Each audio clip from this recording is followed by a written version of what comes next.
এই তুমি এবার কি বিড়বিড় করছো? তুমি তোমার ওই অ্যাটেন্ডেন্টের সঙ্গ ছাড়ো এবার, নাহলে ওর সমস্ত বদরক তোমার মধ্যে ঢুকে যাবে।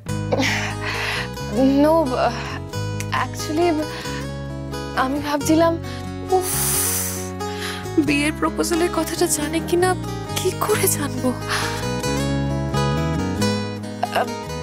আই মিন, তুমি কি ব্যাপারটা জানো? আমি জানি।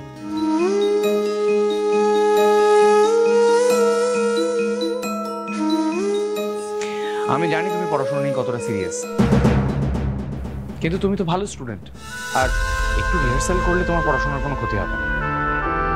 যে রাধে সে চুলও বাঁধে, আর আমি শিওর তুমি সেটা প্রমাণ করবে।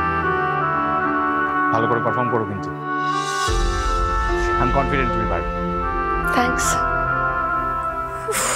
এদের কথা তো শেষই হয় না, কখন যে ঘাট থেকে নামবে লোকটা, কি করছে এতক্ষণ ধরে ভগবান জানে। ওটা বেঁচে গেল, কি কোনো কাজ বাজ নেই নাকি? এখানেই করে থাকছে।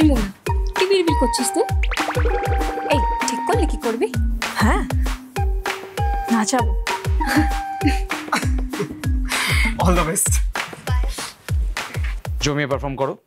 Best of luck, see you.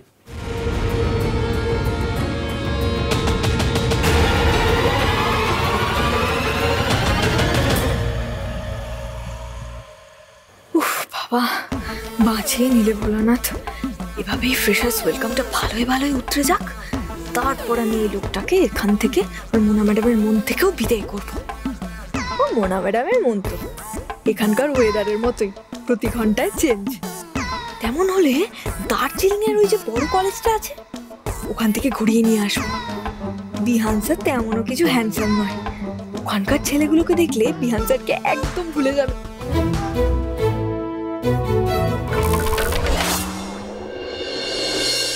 Darjeeling এ যাবে? চলো দুদিন ঘুরে আসি। ঘুরে আসা তো যেতেই পারে। অভিজ্ঞান দত্ত বিহু আর মোনালিসার বিয়ের প্রস্তাব নাকচ করে দিয়েছেন ঠিকই, কিন্তু আমরা তো একবার যেতেই পারি। মেয়েটাকে গিয়ে দেখে আসি, কি বলো? তারপর তেমন হলে পরে না হয় আবার গিয়ে ওনার সঙ্গে একবার কথা বলবো। তাছাড়া ঠাকুরপো এতবার করে বলছে মেয়েটার কথা, এটা নিশ্চয়ই খুব ভালো হবে। অবশ্য আমিও ডিটেলস চেক করে দেখেছি। আমাদের কলেজের topper, record marks holder. Indeed she is a Jewel. তাহলে আর কি, প্ল্যান করে ফেলো। প্ল্যান করে ফেলো, আমরা সবাই মিলে বাইরে ঘুরতে যাই। দীপিতা। হ্যাঁ দাদা। বলছি, আমরা যদি দার্জিলিং এ যাই, তোমার কোনো আপত্তি আছে? আমার আবার কিসে আপত্তি?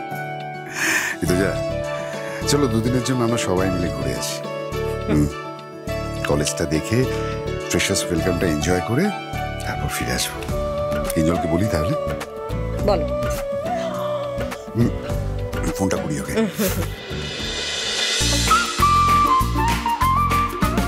কম্পাস সোম থেকে রবি প্রতিদিন সন্ধ্যে ৬টায় স্টার জলসায় ও জিও হটস্টারে।